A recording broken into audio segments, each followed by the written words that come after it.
عايز تصور زي المحترفين وبتستخدم تليفون سامسونج؟ اتفرج على الفيديو ده. اسرع طريقه تفتح بيها كاميرا تليفونك هو انك تدوس دوستين على زرار الباور فتفتح الكاميرا بتاعه التليفون، وبعد كده بتدوس على السيتنجز او الاعدادات وتنزل لغايه الاخر وتلاقي حاجه اسمها شوتنج ميثودز، وهترجم كل حاجه للناس اللي تليفوناتها بالعربي في النص التاني من الفيديو. بتدوس على شوتنج ميثودز، بتلاقي تاني اختيار او الاختيار اللي في النص حاجه اسمها فلوتنج شاتر بutton، بتشغلها وبعد كده بتخرج بقى للكاميرا مرة تانية، وبالشكل ده بتلاقي هنا الشاتر اللي انت بتصور بيه.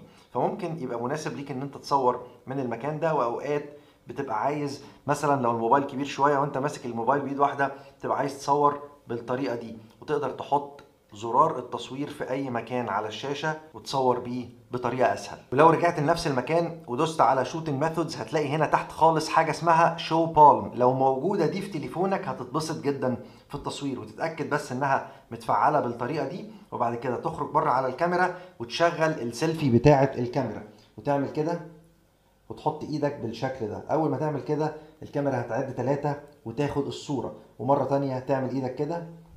وطبعا للناس اللي عاملين تليفوناتهم بالعربي بتفتح الكاميرا وبتدخل على الاعدادات من هنا من فوق برضو على الشمال وتنزل للاخر خالص، بتلاقي حاجه اسمها طرق الالتقاط اللي هي كانت الشوتنج ميثودز في الفيديو في الاول.